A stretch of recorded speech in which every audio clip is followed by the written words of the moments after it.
week, I went over to Borders. I picked up his book called Your First Year in Network Marketing. And my first week, I went through some tough times. I talked to all my friends and family. My very first day, in fact, I signed up in a coffee shop. And right after the presentation, I invited all my friends over to the coffee shop. I think I invited like 10 friends. And on the next day, none of them showed disappointed. In the street home, I saw that book on my desk. I started reading about midnight, about 12 midnight. And I'll say read this one chapter. I think Jim is now... midnight.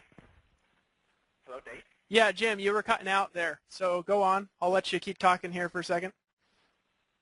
Okay. I actually started reading that book 12 midnight after all my friends started flicking. And I read all the way up to 5 a.m. in the morning. And just one thing that really caught my attention is in his first chapter, it talked about 95% of people who stick in the industry for longer than 10 years, 95% of them is going to make it 6 years above and achieve financial freedom. And that quote right there kept me in the industry for my first 3 years. I didn't have any results, but because of that quote right there, I never quit. And in my 4th year, I actually achieved from 0 to 6-figure income, and I wouldn't be here today without Mark. So, man, Mark, we are excited. Are you there with us, my friend, Mr. Mark now? I'm here, Jim. Thanks for those comments. Can you hear me okay? We can hear you just fine, Mark. Perfectly clear. Okay, great. Well, let me correct one thing Jim said, because I get a lot of credit. This isn't false humility. I want you to pay attention to what this young man said. He said, I didn't do a whole lot my first or second or third year, and then my 4th year I hung in and I got to 6-figure income. What that tells me is it wasn't Mark Yarnell. It was a guy that was a Ferrari looking for a can of gas, and our industry was the gas. And I hear this over and over and over, and people are very kind to say, you know, I read something in your book, and it challenged me, or it motivated me, or it excited me. But then what they always add on to the end is the truth, and that is, so here's what I did, and here's how focused I was, and here's how long I did it. Make no mistake about it. The real winners in this business follow a strategic plan that I'm going to talk to you about tonight. Now, let me warn you about something right up front. And Dave, you know, bless his heart, he'll let me get by with anything. I said to Dave today, I said, are you okay with me just coming straight from the hip and giving these people some stuff that's going to be real provocative, as long as I believe it with my heart and guts? And he said, absolutely, Mark. You hold nothing back. You tell them the truth. So I want to just, first of all, I appreciate your comments, Jim. Dave, I very much appreciate your willingness to let me just shoot from the hip. Ladies and gentlemen, I'm almost 60 years old. For 24 years, every morning, I've gotten out of bed and gone zippity-doo-dah and decided what I was going to do that day, because I've always had money and freedom, and that's the real key. You know, what network marketing has done for me, and the thing that's not talked about nearly enough, is it gave me the freedom to choose whatever I wanted to do. Now, there are a lot of you on this call that have dreams and goals and plans that you could achieve if you just had the money and freedom. Let me tell you what the most exciting thing about this profession is. It's not the money. It's not the airplanes or the, you know, or the Ferraris, and many of you will have those things. Don't get me wrong. It's the freedom to do whatever you want to do whenever you want to do it. Now, that's something nobody can take away from me. You know, I mean, people say, you made so many millions of dollars and wasn't that great. No, let me tell you what was great. What was great was having the freedom to pursue my dreams and goals. Now, I grew up in a writing family. You know, my dad wrote a bunch of bestsellers. He made his living as an author when I was growing up. My mom was a freelance editor for a number of large publishing companies. So I grew up in a literary family, and I wanted to be a writer.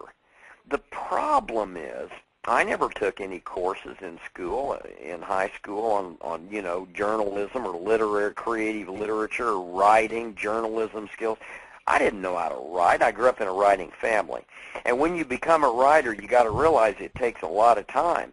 It takes a lot of freedom. It takes a lot of money to, you know, my first 39 articles that I submitted to magazines were all rejected. I got all those little slips that said, we're sorry, and then the 40th article got published. To be a writer, to be a polo player, to be a jet boat racer. I don't know what your dreams and goals and plans are, but here's what I do know. To be anything in life, you got to have the time, freedom, and the money to pursue those things. So I think networking, more than anything else, is a tool which provides the money and, more importantly, and this is the critical thing, the freedom, the time every day to pursue your dreams and goals and plans. Tonight I want to talk to you, and you know, Dave's told you the title. I want to talk to you about the age-old question, how do you get to $100,000 a month in a year or less? Now, there are a lot of people who don't like to hear this, a lot of regulators who say, Yarnell, you shouldn't talk about those big numbers like that because not everybody does it. Well, I think that's stupid. The truth is, it'd be like if I was a basketball player and I was going to try out, you know, say 10 years ago for the Chicago Bulls, and the coach brought me in out of college, and he was trying to recruit me, and he said, now, Mark, I know you want to play in the NBA, and I know you want to be great. You see that guy sitting down at the end of the bench? His name is Philip Stillwell, and he's never played 1 minute, but, you know, Philip has made the team. He sits on the bench every game. He practices pretty hard, and we pay him $200,000 a year. And if you're if you work hard and you're real good, one day maybe you can be as good as Philip. That coach isn't going to say that to me. He's going to point to the end of the basketball court, and he's going to say, you see that guy down there? His name is Michael Jordan. Last year he made $18 million just off Hanes underwear ads. The guy's an animal. If you come into our team and you work hard and you let him mentor you and you practice real hard, maybe one day you'll be as great as Michael Jordan or Pippen or one of the other big players. See, in every field in capitalism, the greatest people are held up as examples of what you can do, except in network marketing. We're like the bastard stepchildren of capitalism. We can't even tell the truth about what we earn for fear that people will get sucked into this horrible network marketing. Well, I'm going to tell you the truth tonight. I'm going to tell you I think that $100,000 a month is chump change. I don't think that's big money. When I was writing for Success Magazine, I interviewed people making $2 million a month, $3 million a month. You know, I don't want to hear about Yarnell, $100,000 is a lot of money. What I want you to know is how any man or woman, assuming certain things, I want you to know how people like me with no college diploma, no wealthy parents, no special skills, can create millions and millions of dollars in income, but more importantly, can create the freedom to get out of bed every morning, sing zippity-doo-dah, and do whatever I want. Now, you can do whatever you want when you hear this stuff, but I suggest you pay attention because, you know, I've got no reason to not come out of the blocks with the facts for you. I mean, you're not in my company. I'm not in your company. I'm not trying to get you to sign up in anything. All I want you to know, by giving back to this industry what a wonderful lifestyle it's given to me, is how I got to the big money. And I'm going to tell you tonight, I'm going to tell you the 5 things you need to know to get to $100,000 a month. Now, what you do with this stuff is all up to you. Number 1, it's what I call the core value match. You got to ask yourself this question. Would you recruit your mama into the deal you're in? Is this so credible, so decent, so realistic that you'd bring mama into the deal even if mama was kind of sick and didn't have a lot of money? If mama was dependent on you, if mama was still alive for some of you, mine isn't, but if yours were, would you bring your mama in? Because let me tell you something.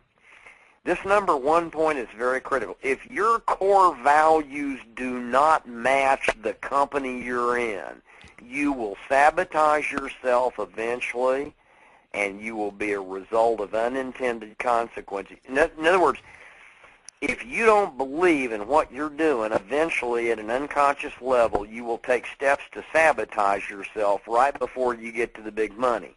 People like Jim get to the big money in under 4 years or 5 years, largely because their core values match the company they're ultimately in where they make that big money. So just understand something.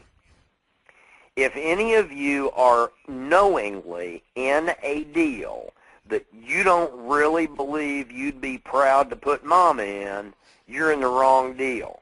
I've been in 3 deals in my whole life in 24 years. I've never even been tempted to do one that did not match my core values.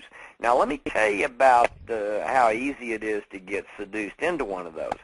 I'll bet I get, realistically, just because of my transparency and the books I've written and the articles I've written, the speeches I've delivered, a lot of people get to thinking I'm a whole lot smarter than I really am. And I get a lot of calls every month from guys that own companies, and they're offering me signing bonuses.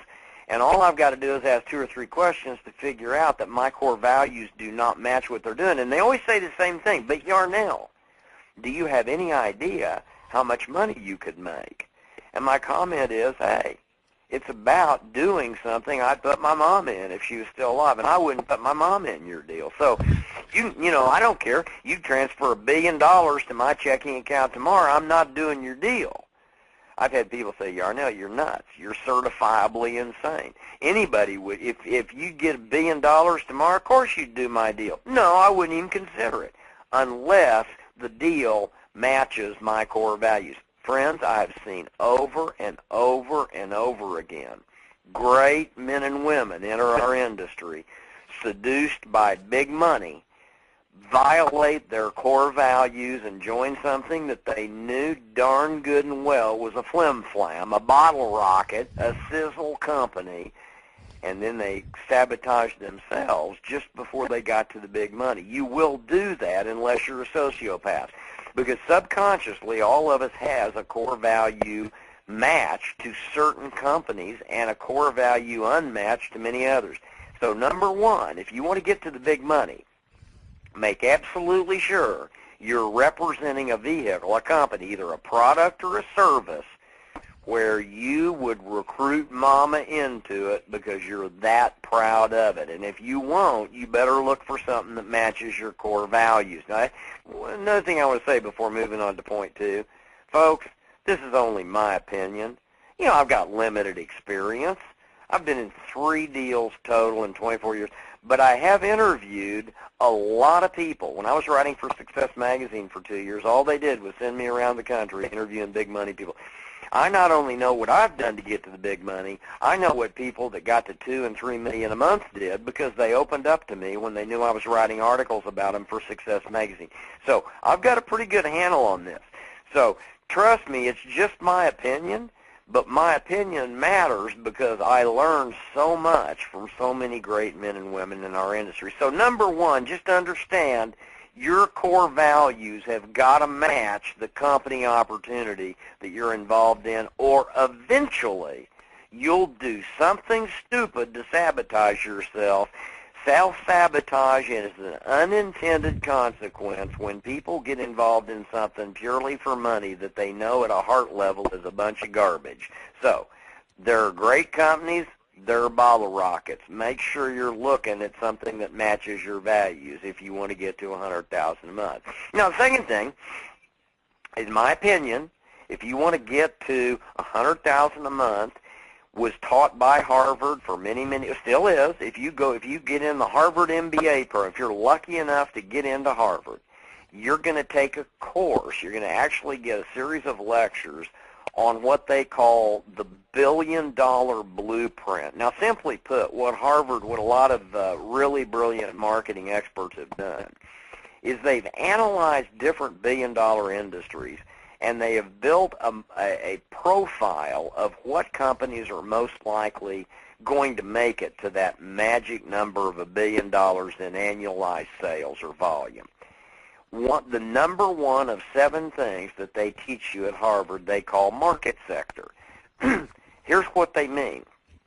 If you're going to get in any industry, especially the distribution industry like ours, you have to make sure that you've got a large enough sector either of your product or your service. Now let me give you an example. All things being equal, you're much better off, in my opinion, doing a company that 100% of the people in North America use every day, as opposed to one where 75% of the people don't use it at all. What you need to ask yourself is this: if you're going to get to $100,000 a month, how big is the market sector, and how much competition do you have within that sector? And I'm just going to tell you right now, the bigger the market sector, the more likelihood your product or service is going to be distributed to more and more and more people, and you're going to get to that magic $100,000 a month figure. Now, those are the only two things that I'm going to say about company selection. But it better match your core values if you want to get to the big money, or you'll probably sabotage yourself.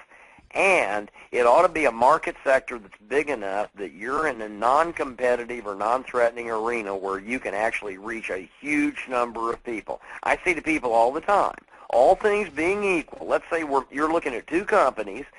One of them is marketing services or products that is used by everybody, and the other one is marketing products or services used by a tiny fraction of the population. Would you rather get into the distribution of a product or opportunity or anything that you've got to modify people's behavior to get them to use it once, or would you rather get into a profession, into a field, into a market sector where everybody's already conditioned to using what you're trying to sell them? It's a no-brainer as far as I'm concerned. Number 3, and this is critical, 2 hours a day, professional relationship building. Now, listen to me very careful. This is very, very important. I know no exceptions to this. Again, now we're talking about getting to $100,000 a month, and we're talking about doing that in 12 months, so you know it's not going to be easy. You have got to work 2 hours a day in professional relationship building. Now, what do I mean by that? What I mean is, out of 24 hours, you do whatever you want with 22 of them. What I want you to do is I want you to realize that you're only paid to do 2 things in network marketing. Now, you may be in a different company. You may be in something brand new I've never heard of from, Bangladesh or Zimbabwe or some obscure third world country that's just launched a new MLM model I don't even know about. But as far as I know, network marketing pays you to do 2 things. 1, recruit. 2, retail. That's it, period, end of the story. Now, listen to me carefully. 2 hours a day, that means you've got to be into professional relationship building. Now, what do I mean by professional? What I mean is, well, let me make it so that it doesn't appear to be a disparaging comment. When Tiger Woods was the last year he was an amateur, Tiger Woods didn't make anything. The first year he turned pro, he made $18 million. Now the question is, what was the difference? He went to the driving ranges often. He actually played in one less tournament his first pro year than he did his last amateur year. He didn't make anything as an amateur, but he made $18 million the first year he turned pro. What's the difference? He was professional. He was playing in pro tournaments. Now, if the difference between an amateur and a professional is, an amateur doesn't get paid, a professional does. Now, use a little common sense here. If network marketing pays you to do 2 things, only 2, recruit and retail a product or service, then anything else is amateur. That doesn't mean in a disparaging way that you're some kind of amateur. I don't mean it's not a put down. It's just that amateurs don't get paid. So here's what I know. If Mark Yarnell is watching Oprah, he's an amateur. If Mark Yarnell is surfing the net, looking at other deals, he's an amateur. If Mark Yarnell is playing pool, he's an amateur. If Mark Yarnell is recruiting or retailing, he's a professional. So listen to me carefully. You want to get to the big, big, big money? Number 3, work 2 hours a day as a professional relationship builder. In other words, do your very best to communicate in some manner with prospects, either for your opportunity or the product or service you're selling, at least 2 hours a day. Now, you decide how you want to do it. There are a lot of people on this call who are very, very exceptional at technology communication. They can build professional relationships using the Internet. Great. 2 hours a day. Don't be jacking around doing anything else online. Don't be tweeting and Twittering and Facebooking and all that stuff. You got 22 hours to get into your social network and talk about, who did what last weekend at the big party. 2 hours a day, you need to get involved in professional relationship building online. If you use the phone, 2 hours a day, you need to be calling other human beings in another location and talking to them about your opportunity or your product or your service. If you do meetings, 2 hours a day, you better be doing. If you go walk around and talk to people and hand out DVDs, you better go walking around 2 hours a day. Here's all I'm asking you to do. 2 hours a day, professional relationship building. Use whatever vehicle you want. Doesn't matter. But during those 2 hours, you're focused on only two things, recruiting and retailing. Because, ladies and gentlemen, listen to me carefully. That's all you're paid to do. That's all you're paid to do. You're not paid to listen to whining downline people. You're not paid to try to drag losers across the finish line. You're not paid to talk to your upline. You're not paid to sit and listen to CDs about how to build the business. You're not paid to watch, surf the net and look for new deals in prospecting.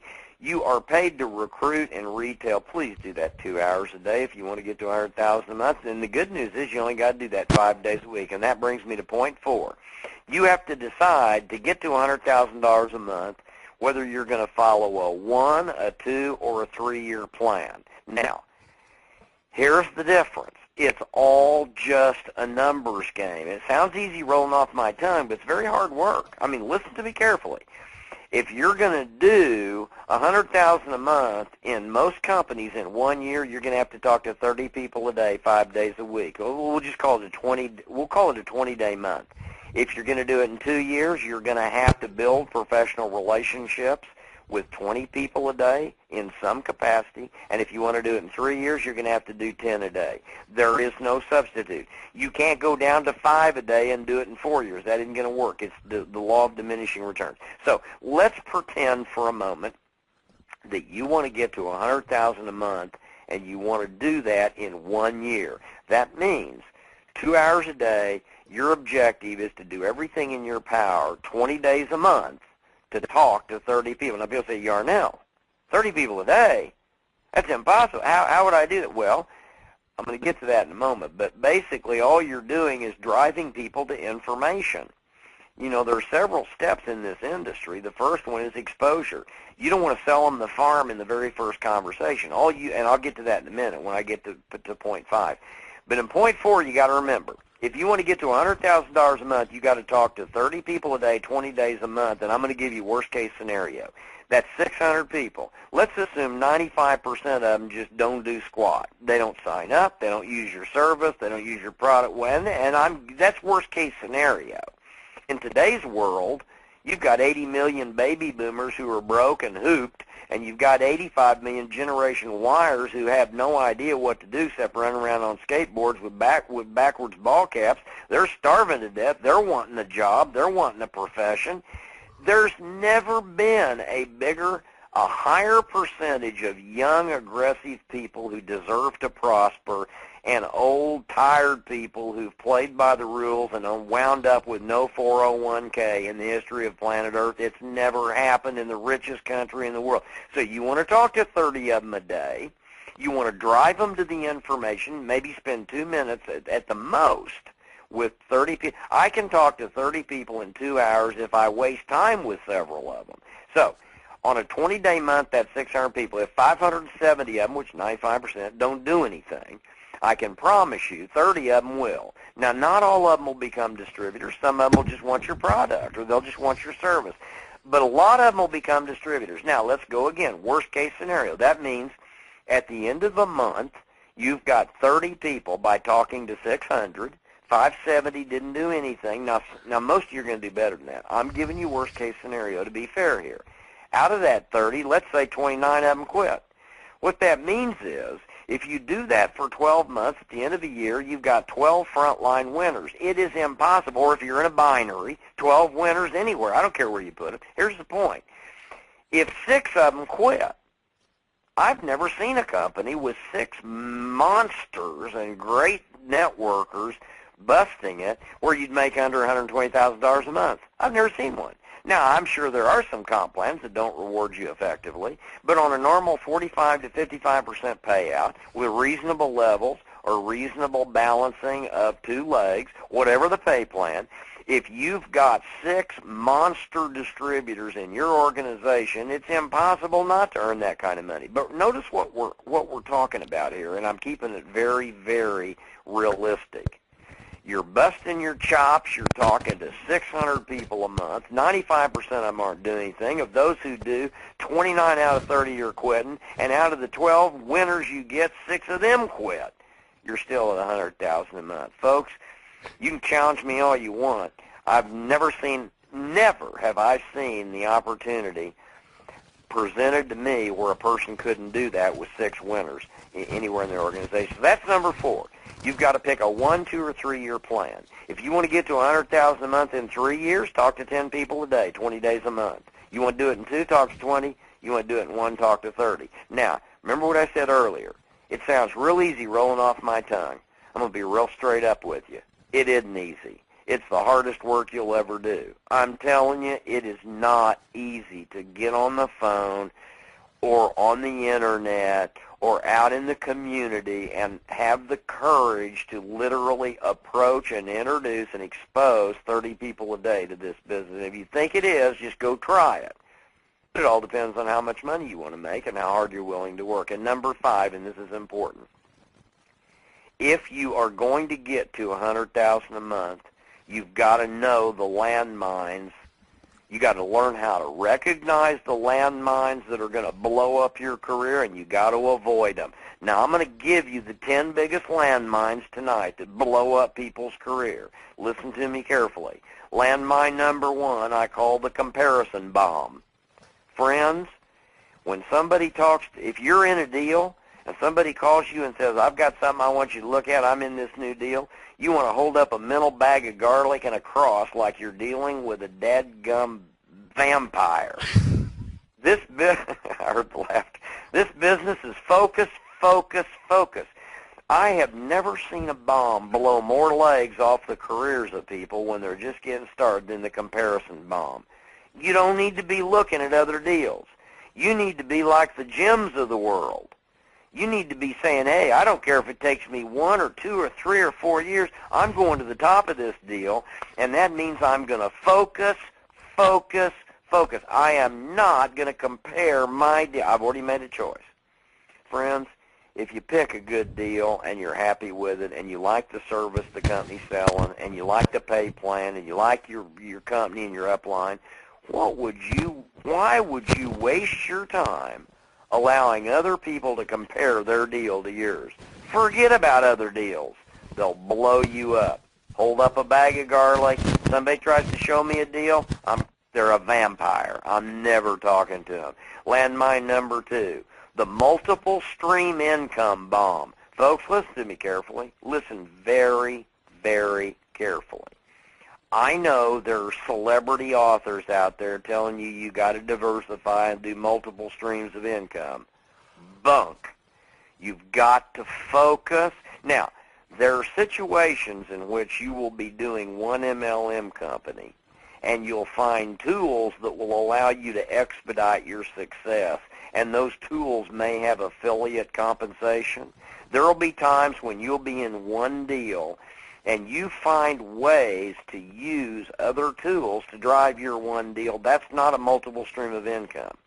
But if you think you can do 3 or 4 legitimate networking deals at the same time, you're nothing but a carnival barker. You're saying to people, hey, if you don't like what I got up this sleeve, let me show you what I got over here. You might as well be running a tilt-a-whirl at the Ozark Empire Fair, toothless. Forget multiple streams of income. The only people that advocate multiple streams of income are people who write books and have never built a downline in network marketing. As far as I'm concerned, it's a goofball proposition. You can only do one deal. Don't step on the multiple stream of income bomb. You'll blow your leg off. Number 3, the multitasking bomb. Listen to me carefully, folks. Everybody can multitask, but nobody can multi-focus. It's impossible. If I ask you to focus on both A and B, you might flip back and forth between A and B fast enough to believe you're doing both. You're not. That's not the way the human brain works. You have got to stop multitasking 2 hours a day and focus on one thing and one thing only, recruiting and retailing. Now, if you want to multitask and con yourself into thinking you can do two things at once, be my guest 22 hours a day.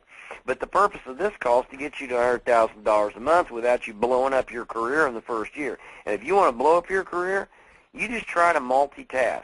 You know, some of you, this is going to make you mad. I'm going to say it anyway. If all of a sudden a Bic pen, let's say that all of a sudden we found out a Bic pen, a blue, only blue. You know those little writing pens people use? Bic pen, the kind you buy for 80 cents in any store. All of a sudden, the blue Bic pen with blue ink and a blue cap started blowing up and taking out lives. And all of a sudden, you find out in your city, 2 people yesterday died of a blue Bic pen blow-up. And then all of a sudden, a week later, you find out 22 people in your town died from a blue Bic pen blow. How long do you think it would take for the government and your local government to start recalling and getting rid of blue Bic pens? Friends, let me tell you something. Last year in my little tiny province up here in Canada, 1,200 people were maimed permanently because they were trying to drive while they were talking on a cell phone.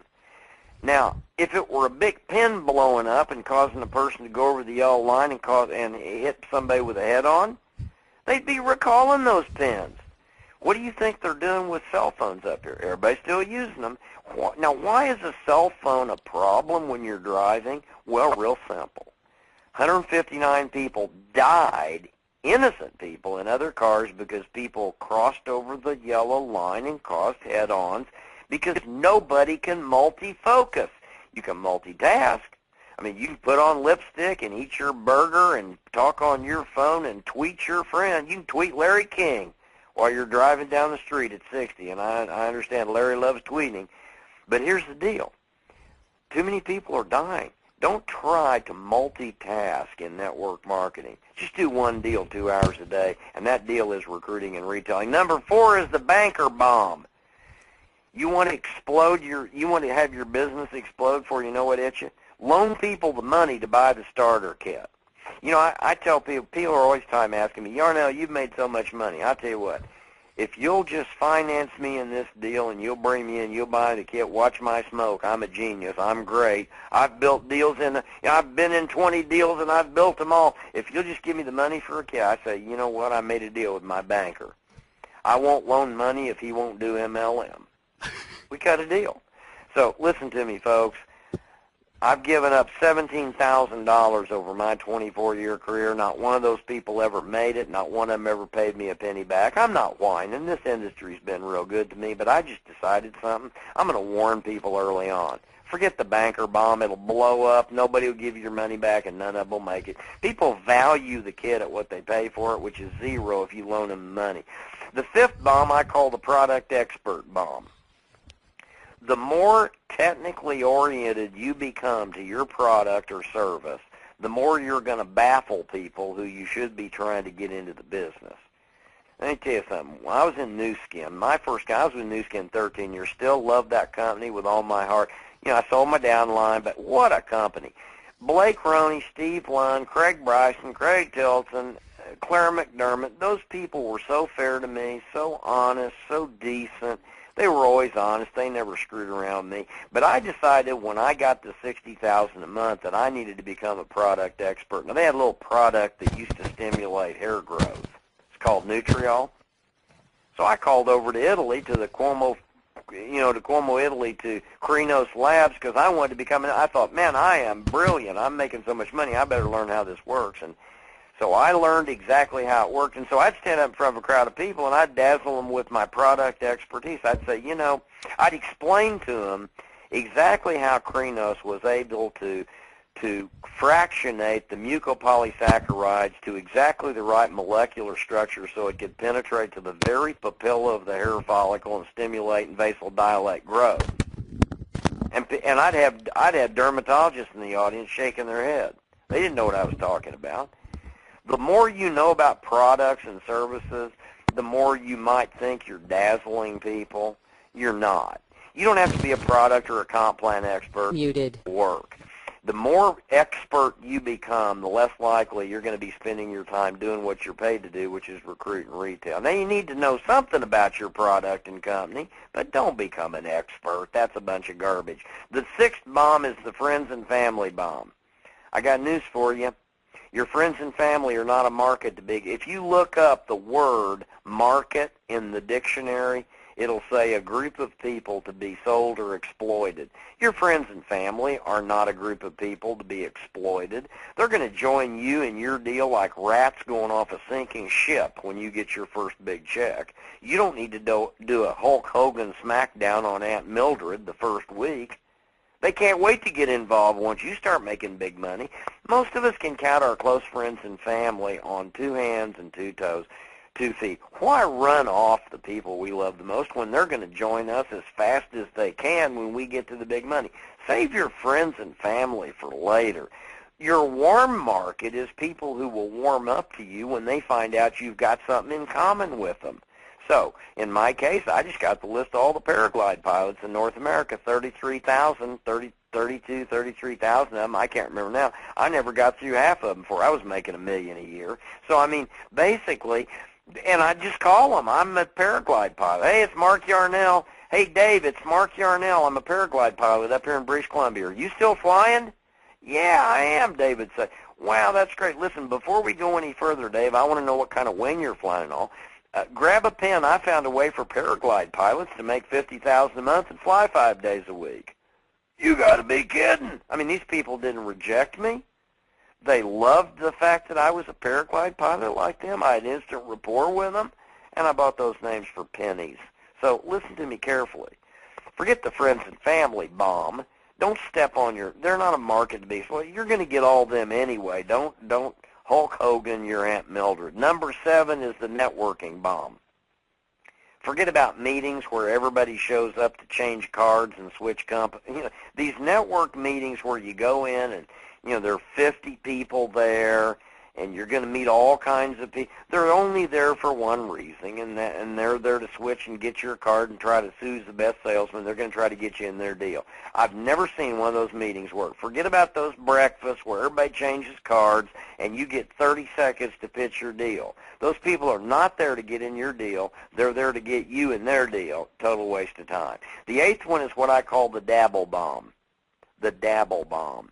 When you know for sure you've got a dabbler, a part-timer, don't be wasting a bunch of your time. This may be the silliest industry I've ever seen. This may be the only industry in the world where a person can make $100,000 a month, and all they want to do is figure out how to do it without working. I've had people say, Yarnell, I see it. I get it. I can't. I'm losing sleep. I'm so excited. What a great industry. Now if I can just figure out how to do it without working.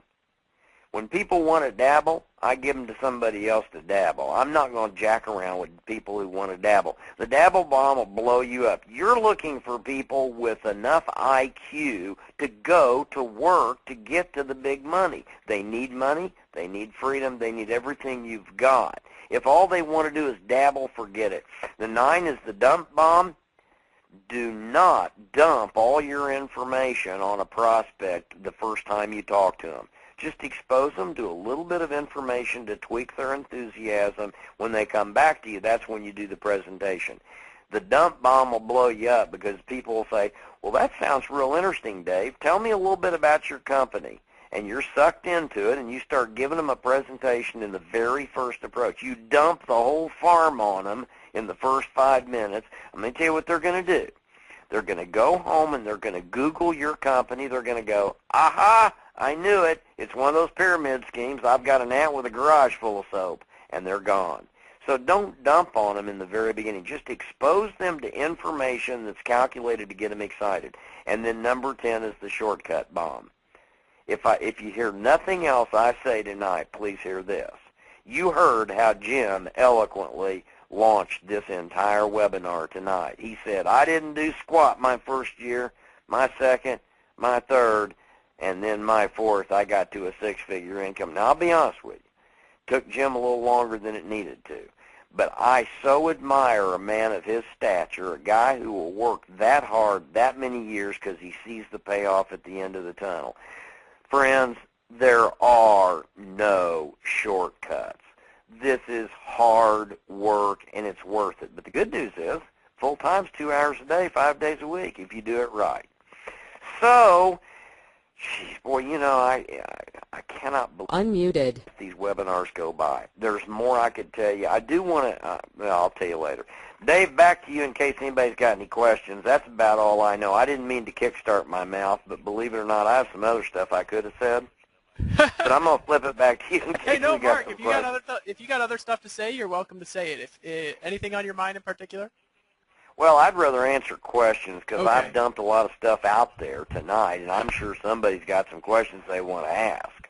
Well, that was awesome, first off. Well, one thing that I want you to mention, Mark, for everybody on the call, Mark has got a book coming out here over the next, is it coming out in the next month, Mark? Yeah, people are actually already ordering it. So they can review. If you like what you heard tonight, just go check out the website, the Lotus Code. Now, I'm not trying to, you know, if you didn't like what you heard tonight, don't even waste your time. But I've worked really, really hard on this, Dave. It's called the Lotus Code, and it is basically a 2,500-year-old theory of how to create radical attainment. It's been hidden in plain sight for 2,500 years. You can check out the information. Just go to thelotuscode.com. And that's, by the way, that's Lotus Code, like the first car I bought when I got rich, Lotus. So it's the Lotus code, CODE.com. And all it is a book, you know. But it's a book with 2 CDs, and I think it's the best work I've done. I appreciate you guys saying nice things about my other book. This is my seminal work, and I'm pretty excited about it. Well, I am excited about it, too. And just everybody on the call, I've been following Mark Yarnell for years. I think every book that he's ever written, I've bought. I think all the courses that he's released, I've bought. And they've helped me a ton. And he does things, his style and my style are a little bit different, but it's the same philosophy. It's talking to lots of people. It's building lots of relationships. And I am absolutely, let me tell everybody on this call, I'm going to be one of the first people to have this book when it comes out. I'm going to hop right on there and buy it. It's going to be awesome. Mark, do you know how much that's going to be when it comes out? Oh, I don't know, $20, $25. It's not. I mean, it's not going to be a big pop. I'll tell you what got me excited about it. Okay. I actually delivered a lecture, and a guy from Disney heard it. One of the animators that did The Lion King won the Academy Award for that. And this guy and another lady called and said, you know, we like that. Would you consider putting that in the book? Nobody's heard this stuff. This guy was one of the guys behind The Secret. And this group of people had promoted The Secret to this $500 million phenomenon. They said, you know, the one thing you're saying here is you're taking people beyond this notion that they just have to sit and think, that really, you know, even Napoleon, you know, Think and Grow Rich, it took him 3 years to get that book in. And so you can't, there's some steps between right thoughts and proper words and visualization. And you've captured it. We got to tell people the truth. To get to attainment, it requires some other things, and you've encapsulated that. Would you consider doing a book? I wasn't even going to do it, and then these Disney people contacted me and said, this is much better than The Secret. Would you do it? And I said, yeah. So that's how this whole thing originated. Awesome. Well, I'm buying it, just so everybody knows. And we've got the website up here on the screen for everybody who's on the computer. You can see it, thelotuscode.com.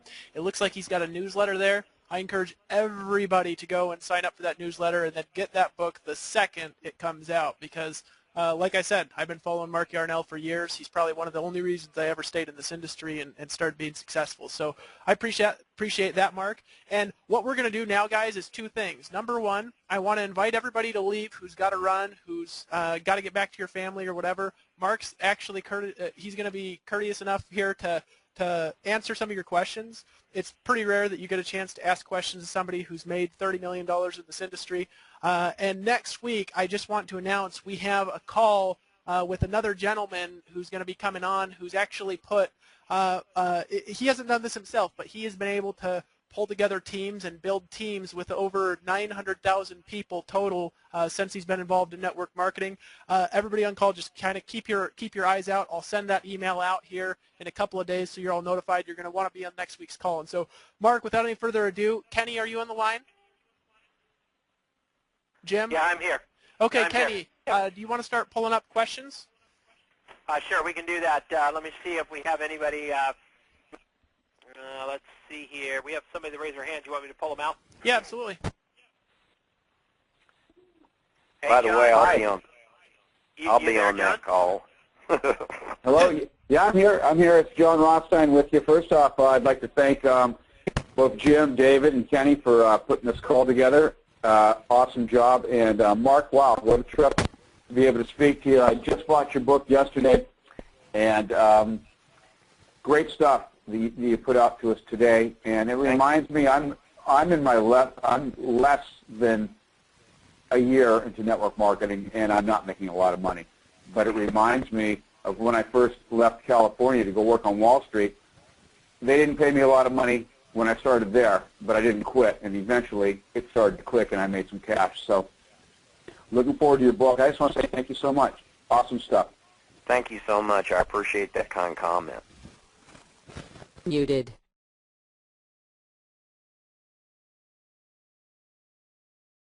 Unmuted. Muted.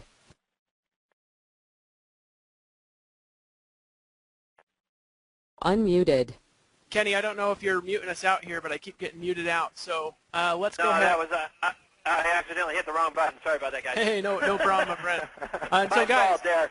I went to mute John out, and I accidentally hit the wrong button, but no problem. We got. Let's see if we can bring on the next person here. Give me 1 second. Shaba, can you hear us? Shaba, you're live. We can't hear you. Shava, if you could call back in on a phone, we'll be able to hear you if you call in on a phone. Everybody who's got a computer and you're talking through your speakers, if you don't have a microphone on your computer, we can't actually hear you when you start talking. And so there's a phone number. If you go down to audio mode, you can click Use Telephone, and if you call back in on that number that they give you right there, we'll be able to hear you on the call. So, Shava, we're going to go ahead and move on to the next person. Let's bring on Christopher Key. Christopher, can you hear me okay? Once again, Christopher, call back on a phone. I'm going to go ahead and see if anybody is called in on an actual telephone here, and we'll bring them on. And if not, Hey, Kenny, David, there's a good question here. Okay. There's a good question for Mark here. Mark, the question from Jeff, and Jeff's question is, what is your thoughts on technology and duplication today, 11 years after your first year in network marketing? Hello, Mark, are you still there? I think we might have lost him. Hello, Mark, are you there? Here. I don't see him on, David. Yeah, let me really quick. I'm going to see if I can three-way him back in. Hold on just 1 second.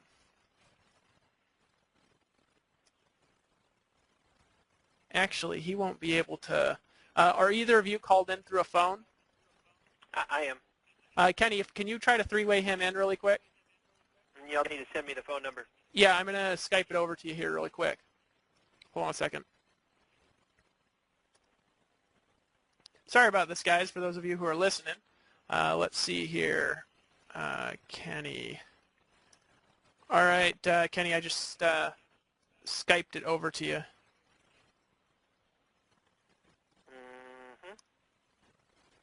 I didn't see it come through. It should pop up over in a second. Ah, there we go. All right, give me a second. I'm going to call him. All right, guys, we'll just kind of hang out for a bit here, see if we can get Mark back on the phone. It looks like we lost him and got cut off there.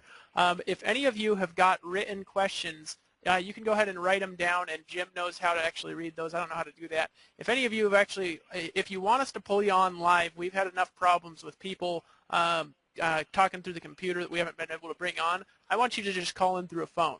So if your hand's raised and you want us to bring you on live, call in through a phone, and then we'll bring you on because I don't want to, otherwise we'll just read your question if you want to just stay on the computer. And so that's what I'm going to encourage you to do. But we'll just wait for a second here. I thought that I was blown away by this tonight, guys. I love Mark Yarnell. That was one of the most off-the-hook things that I've ever heard in my life. And so I'm just super excited that we were able to do it, that we were able to bring him on. So I hope that you guys were taking notes. The legend himself doesn't get much more excited than this. Yeah, I enjoyed it. I was rolling on the floor laughing.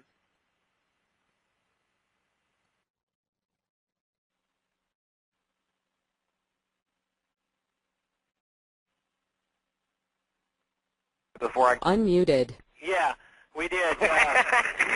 You got it. Well, I don't know what happened. We lost you there, so I three-wayed you in. So we got you on. well, that's why I love technology so much. Yeah. See, we're right in the middle of the question. I get muted out accidentally. No, I'll tell you. I thought that was pretty appropriate. What do you think of technology? Mark, are you there? What I think about technology is it's a much, much faster process of both recruiting and retailing. I know in my case, I use lots of different websites, lots of different tools for the purpose of building my business. Now, I'm a great believer in prospecting by using the telephone because I grew up with a telephone, so I'm very comfortable with it. So I love the telephone. But I've also found that when I get people that I'm building relationships with, there's nothing more wonderful than today's technology as far as expediting information to them. When I get into this business, I didn't even own a fax machine. Long distance was 50 cents a minute. So basically all you could do was build locally by walking around handing out VH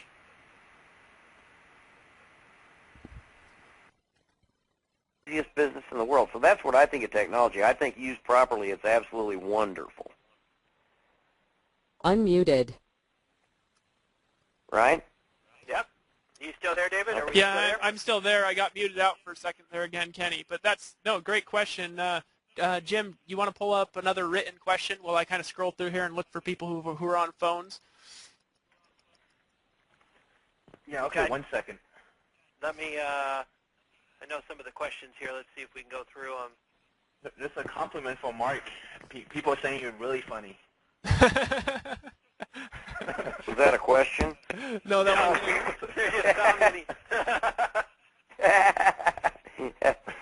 Well, it's a funny business. You know, you got to realize we're in the business of jacking with people. You know, the thing that's fun about our business is you got to think of yourself as a seed planter. Your whole goal is to plant seeds in people's brains that are going to germinate later and give them all kinds of trouble. Most poor souls lead lives of quiet desperation. Well, keep that in mind. When you're talking to the average person, they have a life that doesn't work. If they perceive that you're funny, having fun, treating life a little bit more lightly, they want to be a part of that. So humor and fun and joy and excitement and truthfulness are all strategic advantages that work real well in our industry, in my opinion. So thanks for the compliment.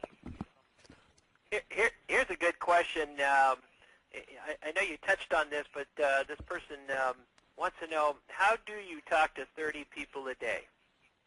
Easy. I pick up the phone, I call their number. When they answer, I tell them specifically, I have found a way for people to get to $30,000 to $50,000 a month and enjoy whatever. You know, it depends on the people that I'm calling. If it's a paraglide pilot, you heard what I said earlier. But my goal when I go to, and I'll give you a generic tool that I put out there. It's not a capture page, but an example of what I mean by an exposure step is 15yearsleft.com.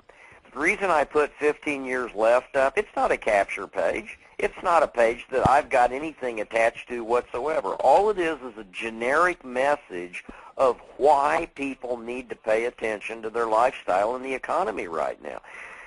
The trick is, when I get people on the phone, I'm never going to spend more than 2 minutes with them in the very first call, because I'm just going to drive them to a technological message that will hopefully get them excited enough to call me back. So I can actually talk to 30 people easily easily in 1 hour. Now, half the people I call I don't reach, so I leave them a message. And my message is always the same. Hi, this is Mark Yarnell. I need you to call me back as soon as possible. Here's my number. And I leave a number. So once I've made 30 contacts a day, even if half of them are messages, that's 30 calls. If that answers the question. I think that's great. But I do that every day. You've got to do that every day. It's got to become habitual. You'll learn that in Lotus Code. Once actions become habits, you slip over the fulcrum position on the teeter-totter, and the slide to attainment is literally like going down a buttered sliding board. The whole idea of perseverance, resilience, attainment, they're not. What you've got to do is you've got to go, the whole concept of Lotus Code is the idea that thoughts manifest words, words manifest actions, and actions manifest habits. Now, once you slip into habitual behavior, which can take anywhere, it can take some time, but once your activities become habitual, you will do them normally without any concern, and your perseverance will just be an inevitable byproduct. So you want those calls to become habitual to the extent that you would never get out of bed Monday through Friday without making your 30 calls, because it's a habit. It's what you do for a living, and you'll learn to do that in an hour or 2 hours at the most. Awesome.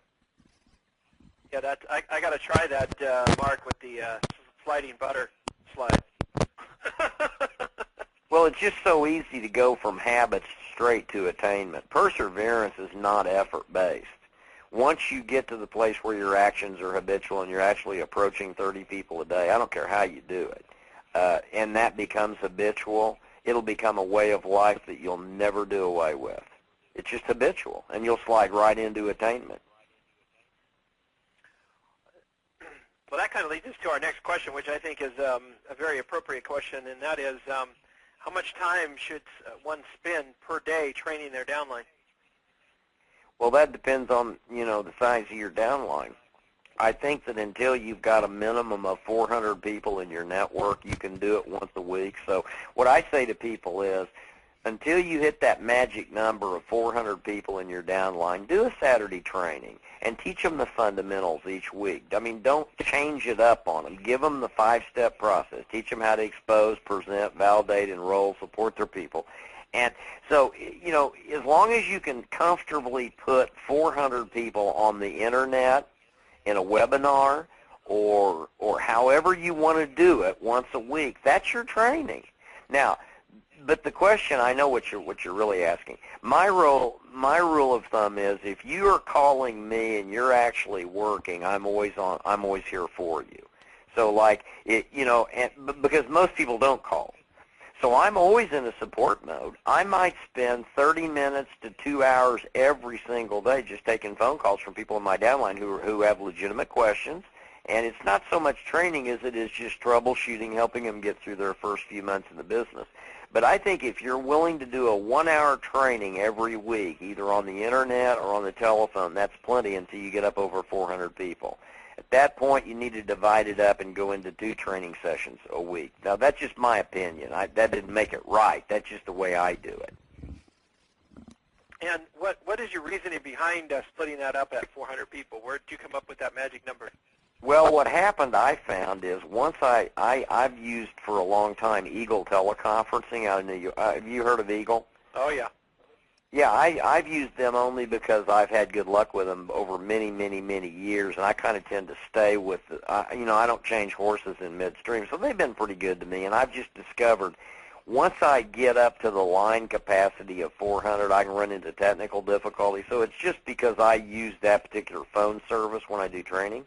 And I've just found it's easier beyond 400 to divide it up. I think once you get up over 400, you can run into some kind of technical difficulties with teaching. There are a lot of reasons for that. That's just a number I've found. Great. Okay, let's see here. David or Jim, do you guys have a question? I'm going to go ahead and look through the rest of this. I'm actually going to try to bring on a guy that I think actually can talk through his computer pretty well. So let me see, Matthias, if I can get you on. Matthias, are you there? Yeah. Can you hear me? Yeah, I can hear you. What question do you got for Mark, Matthias? First of all, thank you, David, Kenny, and Jim, for putting on this awesome event. Mr. Yarnell, the question I have is, how much time did you spend on yourself daily for personal development? You know what, Matthias, that's probably one of the greatest questions I ever get, and I want to thank you for asking that. I don't spend any time in anything that isn't engaged in. And by that I mean I get up every morning at 5:30 and I read for 2 hours before I start getting phone calls. And that reading is always about things that will lift me up. Like right now, I just finished a book called The Great Turning. And The Great Turning by David Corton is one of the greatest books I have ever read in my life. Think by Michael Legault is another one that I just finished reading recently. Also, Life, Inc. is a fabulous book. I spend the first 2 hours of the morning silently reading books that mean a lot to me. Now, throughout the day, I catch myself going to my iPod. I've got a Nano with my favorite 400 songs. I have found that uplifting for me. I love music, and I love to sit down periodically during the day and just kind of scroll through my Nano and listen to music that, you know, Born to Be Wild, stuff that as a kid I grew up with that really meant a lot to me. And so I use music, I read books, I never listen to anything unless it is uplifting. I've got some DVDs by a guy who is head of Primerica, and extremely motivational. My favorite book I've ever read was by A.L. Williams, who started A.L. Williams, that evolved into Primerica, called All You Can Do. Here's what I would say, everybody on this call, go get All You Can Do Is All You Can Do, but All You Can Do Is Enough by A.L. Williams. Fabulous, fabulous book. I mean, absolutely remarkable. So, Matthias, the reason I appreciate that question is because I chose long ago, if it didn't uplift me, if it wasn't working on Mark Yarnell to make me better, I was not going to waste my time and energy and hours in a day going into swirling down the vortex of mediocrity. So all I ever do is designed to uplift me and everybody around me. So thanks for the question. That's an important one. Great. Kenny, do you have a written question to read off now? I do. This is actually a very good one, actually. It says, they want to know, Mark, what are the 3 questions that you would ask a prospect to reach your core value match? You know, I never use that with prospects. In other words, what I'm saying to you all is I know that you people are Ferraris looking for a can of gas. You're choosing the greatest profession in the world because you want to be entrepreneurs, and network marketing is the greatest vehicle. I'll go to my grave believing that any other field is stupid. I'm dead serious about that. I don't use that with prospects. I just wanted all of you to know that if your core values don't line up with a company, you're probably going to sabotage yourself, because I've seen that happen over and over and over. I've seen people get drunk and run stop signs and end up committing manslaughter. I've seen people that are normally very passive, loving people pick a fight with their spouse and hit them and lose their kids in custody. I've seen people go through nightmare emotional problems. And I've just learned that over the years, if people are acting in ways that are just designed, are calculated to enrich them at the expense of violating their own personal morals and core values, without even knowing it, the unintended consequences, they will frequently commit actions that right before they make it to the big money, sabotage themselves. So I don't care about, basically I would never get in a company that was not core value based with an ethical owner that I knew was legitimate. So it's not a question I have to ask prospects. It's just a stimulating idea I wanted to give each of you. Because a lot of times when people are not rising to their full potential, they don't understand. The reason they're not is because they know in their heart of hearts they'd never bring mama into the deal they're in. They don't even believe in it. But they're doing it just for money. And I'm just trying to help all of you avoid that pitfall. So it's not something I would never ask a prospect to get into a stupid deal that doesn't match my core values. That's something I wanted to give you as distributors. Awesome. That makes sense? Yeah, perfectly. That's great. Okay. I'm going to try to bring on somebody here, Kenny. Let's see if go for it. Michelle. We can just alternate back and forth. Michelle, can you hear me okay? Looks like I can't bring her on. Michelle, if you want to call back on a phone, I will scroll through again. Kenny, if you want to read off another question here. Yeah. So here's a good question, and you talked about not being a product expert, and this particular person wanted to know how would they dumb down their info on your product, on a particular product, without saying too much. Well, the trick is not to dumb down. The trick is to just limit your comments to prospects to things that won't be over their head. You know, it's pretty easy to become real expert at comp plans, for example. And to be honest with you, you take the average. I mean, I've had CPAs that have argued with me that don't, CPAs that don't have any idea what I'm talking about when I start explaining a pay plan. They just don't get it. Like I've asked CPAs before, if I own a company and I pay you 5% on 10 levels, what's the total payout I'm making as the company owner? And I've had CPAs say, well, 50%. That's a stupid question. No, it's 5%. I can pay 5% on 1,000,000 levels, and I'm only paying out 5%. The question is, how many people get paid 5% on how many levels, not how many levels. If a company pays 1,000,000,000 levels at 5%, they're only paying out 5% of their total sales. But I've had CPAs become indignant when I pointed that out to them. Just little things about pay plans that you think are rational and make sense to you will be over the heads of the average person who's never done networking. Now, when you get into products, holy smoking rockets.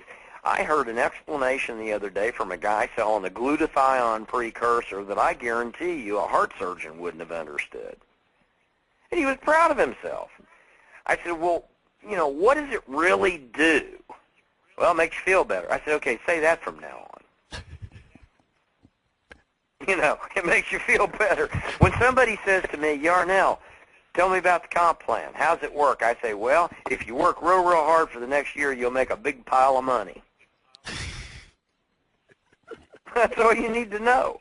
You want to make a big pile of money? We're in. Let's do it.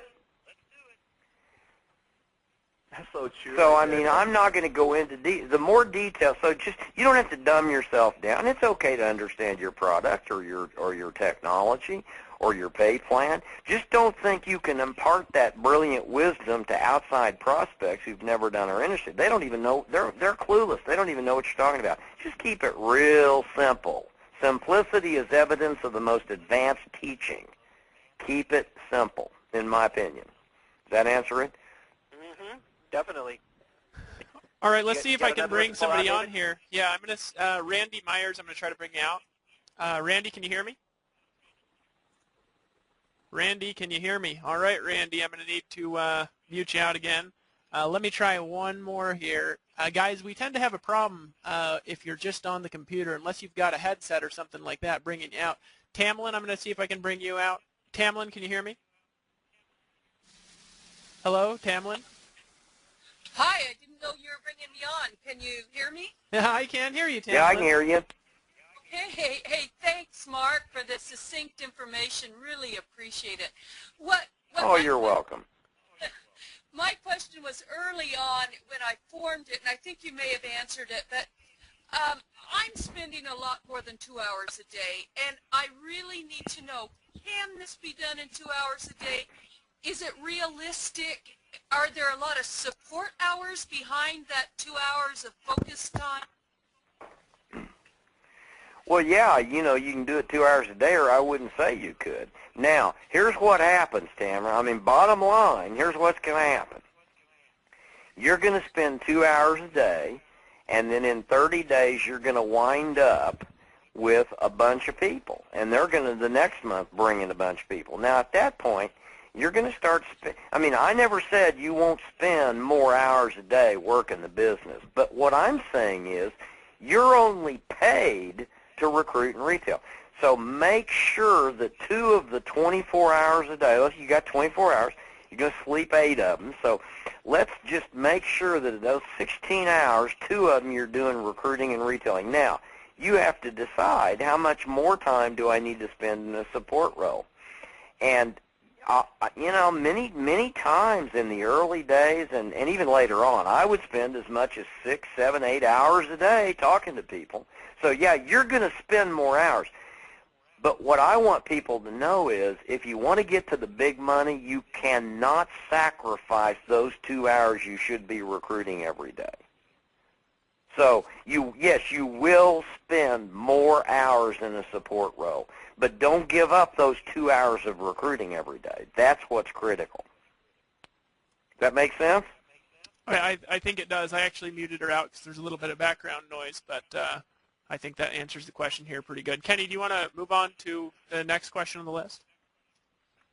Yeah, this person, she's saying she's a stay-at-home mom, 14 years in a rural town, and wanted to know what you would recommend to be able to be around people to recruit and retail.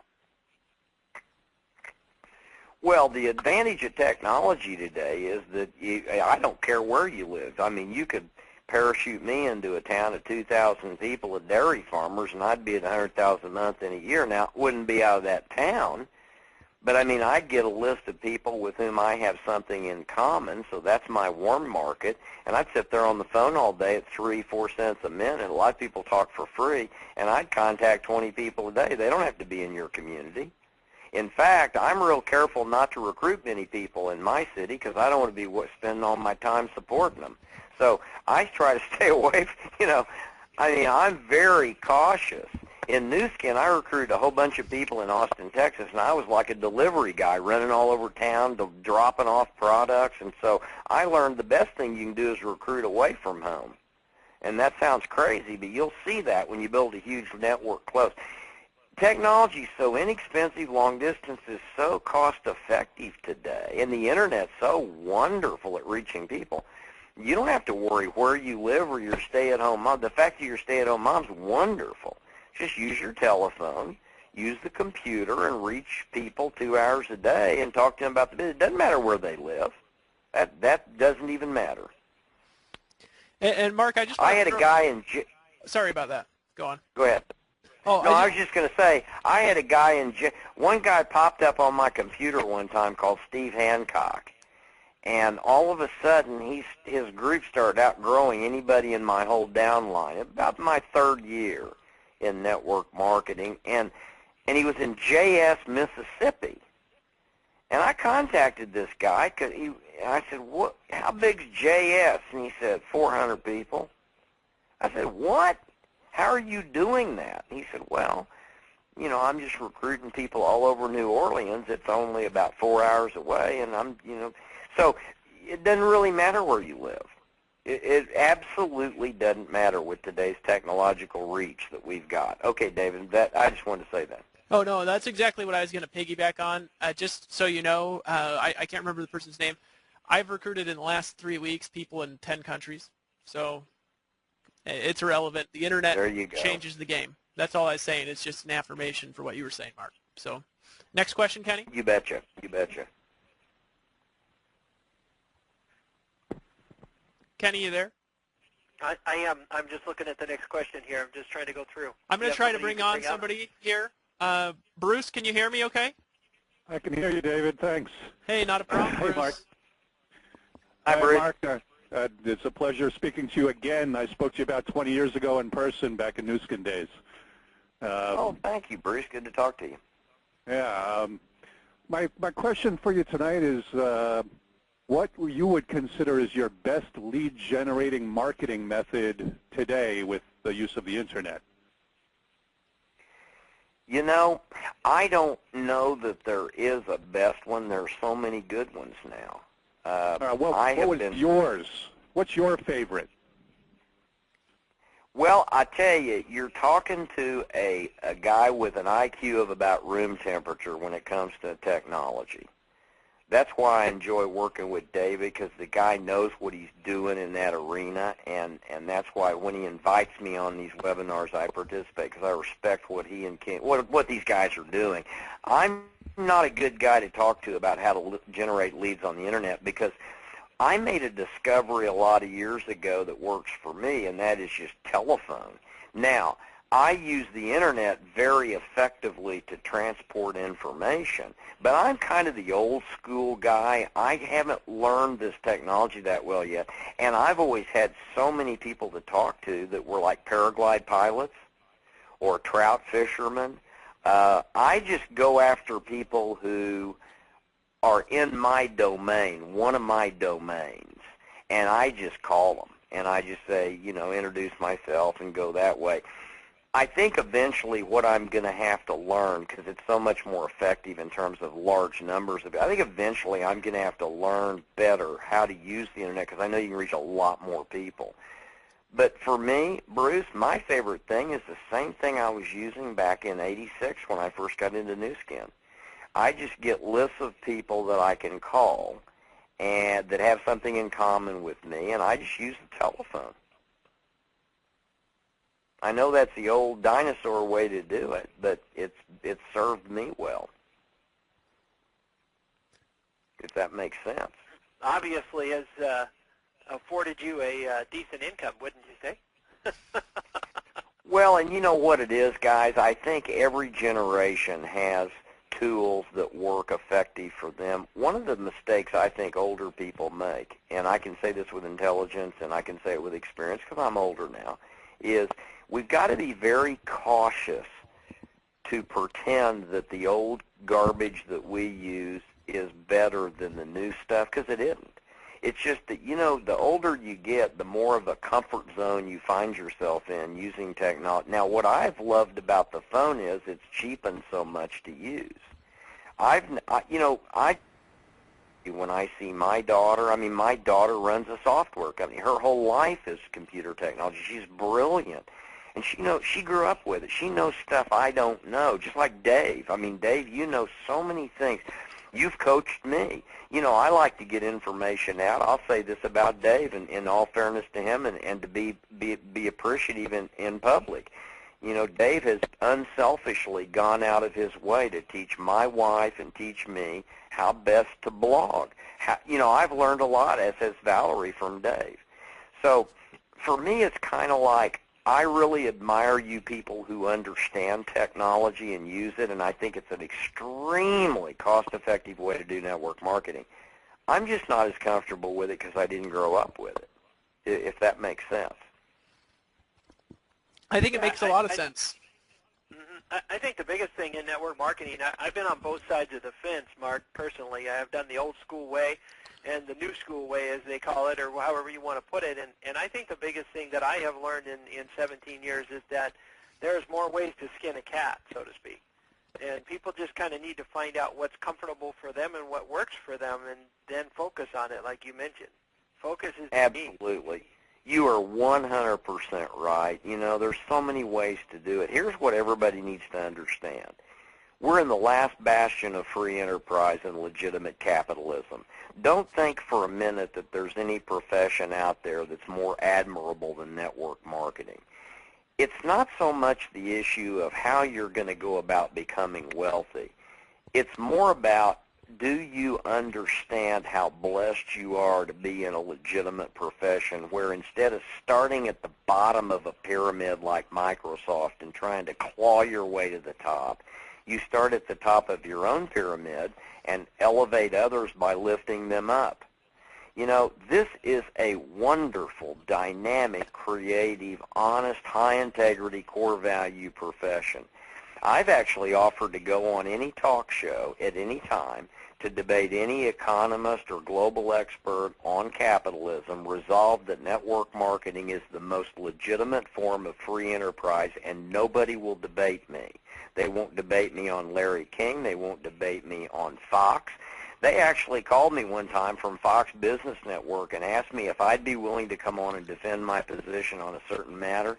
And, you know, I didn't hear from them for 2 or 3 weeks. And when I did, the producer said, "I'm sorry, we couldn't find anybody willing to debate you."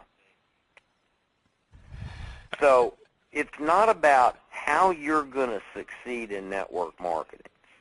It's about recognizing that you've been blessed with a very admirable profession about which you should never hang your head in shame, about which you should always be proud. And we have a responsibility to get the facts out to the masses and let them know that in this time of economic uncertainty, we have hope. We have opportunities. I've got friends who played by all the rules and became the millionaire next door. They saved. They bought real estate. They diversified their portfolios.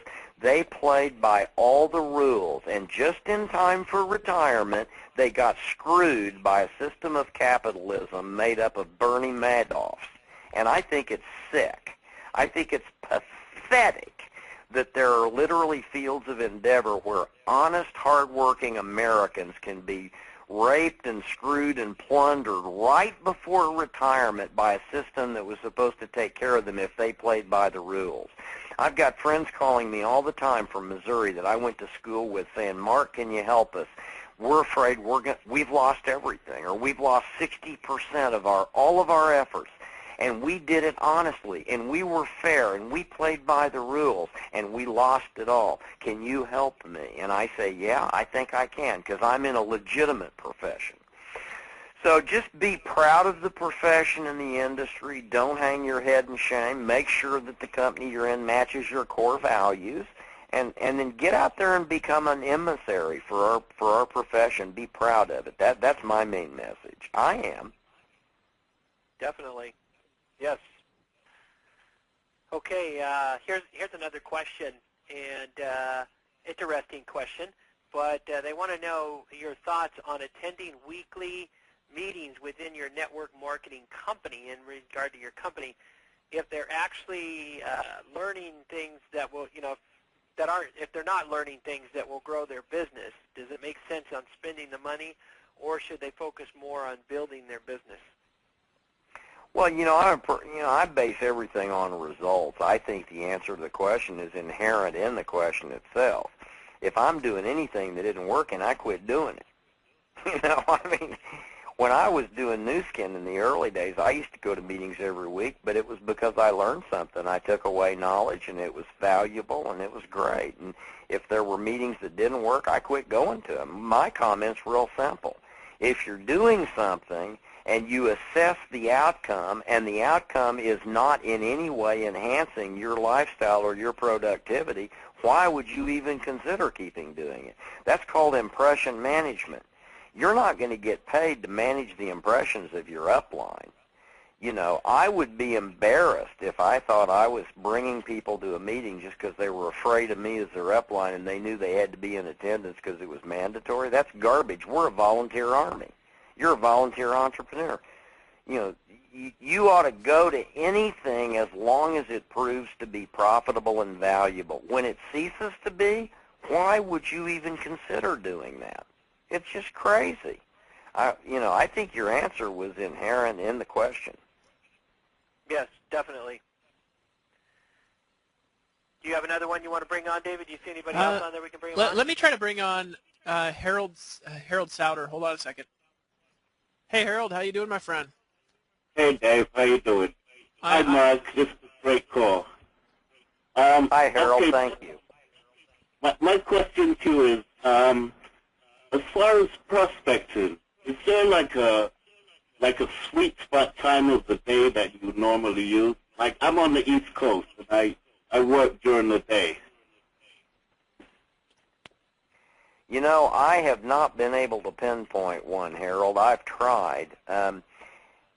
Sometimes it'll seem to me, and it's a delusion, but it'll seem to me because I'll get good results by calling people in the evening that the evening's the best time. And then just about the time I decide that, the next day I won't reach one person in the evening, and I'll get 8 people before noon. I'll do it in the morning.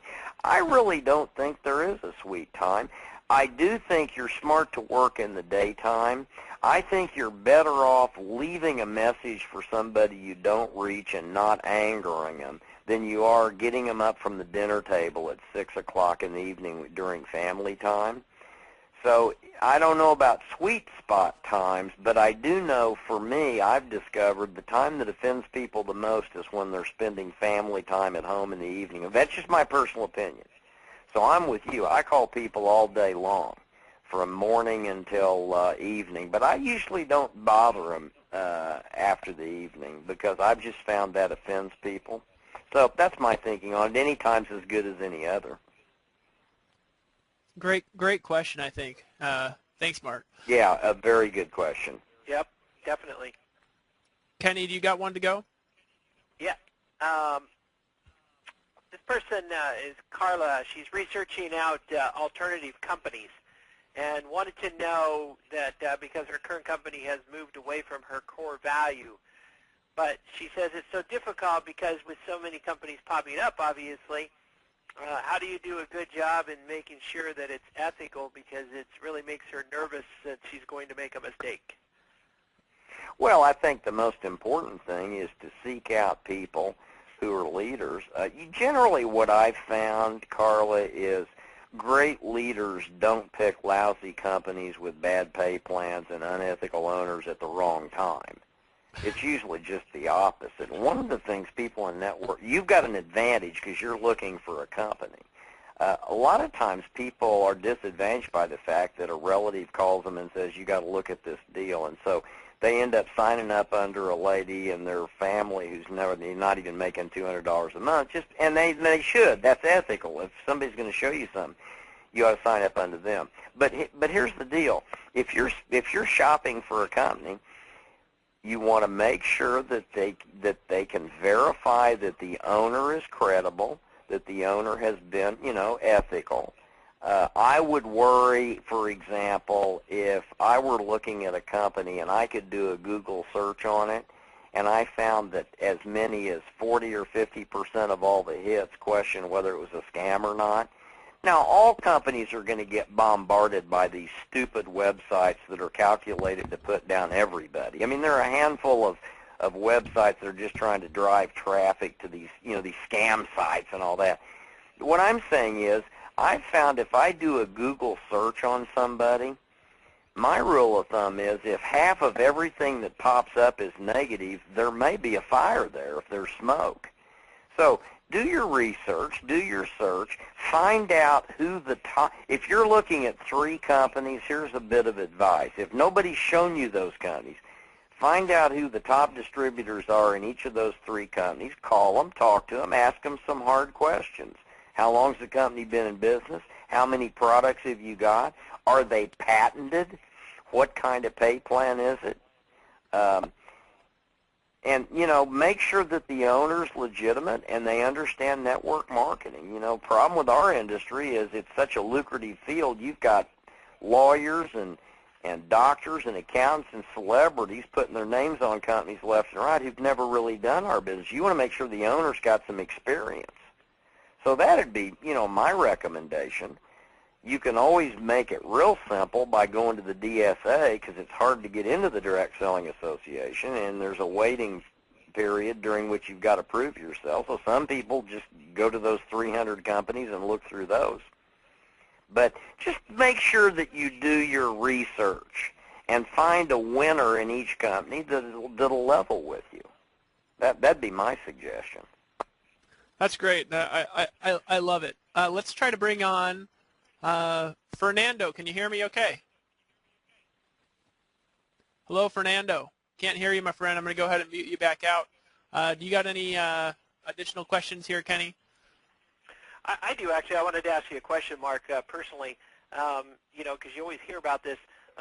Do you feel that people should be more apt to, I know you mentioned looking for a leader rather than so much the company, like somebody who's already been extremely successful, to where that becomes more important than so much the company itself?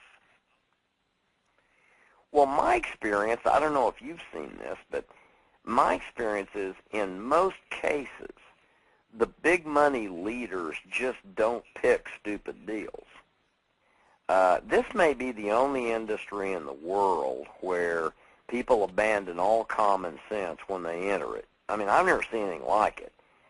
For example, if I want to go learn about real estate in Manhattan, I'm going to try to get Trump to teach me how to do that. If I want to learn how to conservatively manage assets, I'm going to try to get as close to Warren Buffett as I can. I mean, you know, there are just certain leaders. If I want to learn quadrants of money management, I'm going to try to find out as much as I can from Kiyosaki's people. I mean, in our industry, it's no different. There are standout leaders in virtually every good company. My experience has been now, one of the things you look for is, has the person been in 50 deals? Unless you want to do Las Vegas type gambling, you're probably better off finding a legitimate passive residual income company that's going to last for a while. Now, some people like to bounce around.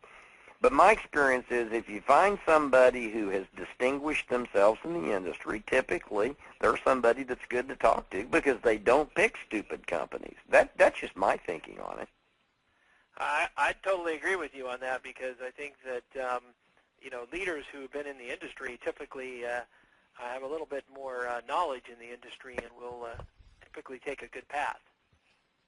Yeah, usually they'll pick a straight-up company. I mean, people always ask me, how'd you make so much money? And the answer is real simple. My upline was Richard Call, and he was making $100,000 a month, and I just shut up and did what he told me. I mean, it was a no-brainer. I didn't have to be smart. All I had to do was be mentored. And that's kind of the way it is. So what I would say, don't go looking for a leader. Go looking for a company that has products or services that you're passionate about because that's going to serve you better than anything. Now, once you find that, do a little search and find out who's at the top of that company would be my suggestion. The only caveat to that is if somebody has shown you a deal and you like it, don't go shopping for sponsors. That's just totally unethical. If somebody's bringing you into a deal and you're excited about the deal, sign up under that person. They deserve to profit from your efforts. But if you're just picking companies and sponsors, find one that sells the products. They've been around a while. You believe in them. You know the owner's decent. And just find out who the top distributor is and say, would you coach me? Get on their front line. That's what I'd do.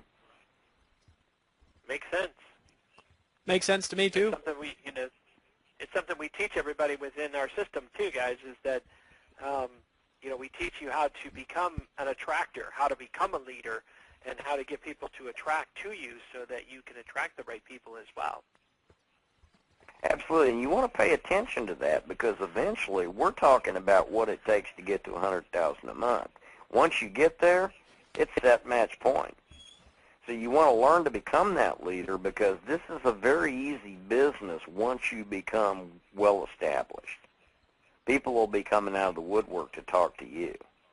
So listen to what David's saying. If you can attract these leadership skills, you can find your leader first and learn from them, but become a distinguished leader as quick as you can, and then it's just the easiest business in the world. You'll love it. Amen. Oh, that's great. And Kenny, just so you know, everybody who's got their hands up, I've already tried them, and we can't get them on the line live. So if you want to read a couple more questions. Yeah, and I got to go to the bathroom anyway. I've been sitting down here talking and drinking ice water. Let's do this. So I got to go upstairs and take. Huh? Let's just let people go. You've been more than generous enough with your time. I certainly appreciate it here. And guys, this is what I'm going to encourage you to do. Mark has been incredibly generous, just coming on and not holding back. What he said here, I'm going to back it. Okay, he's just speaking the truth from a long line of experience and success in this industry. And you guys see everybody who's on your computer right now. Jim, I'm going to go ahead and switch the screen to me here really quick. Guys, you can see my screen here hopefully. And I'm on Mark's site, thelotuscode.com. I know that I'm going to be one of the first people to have this book. Now, if you go to this site, on the upper right-hand side of the page, there's a little Buy Now button. Okay, And here's what I'm going to do. This is $24.97 for this book. This is the life work of somebody who has made more in this industry than almost anybody that I know. I know he's humble and says that there's people who make a lot more, and that is true. But, Mark, I've been following you for years, so the second I get off this call, I'm buying this book for $24.97. I know it's not out yet, but I encourage everybody on the phone tonight, you've been listening to this information, go ahead and pick that up because, I mean, this isn't $500. This here will probably be more valuable than courses that you can get for $500 or $600 from people who don't know what they're talking about, who just make their living off selling courses. Mark's actually made his money in network marketing and didn't start writing books and selling courses until he was making $100,000 a month. Buy it. That's my encouragement to you guys. And next week, be here Monday night, 9 o'clock. You're all going to get an email about that information. You guys are going to be blown away by the gentleman that's going to come on that call as well. I'll see you then. And Mark, is there any final thoughts that you have for people before you head off?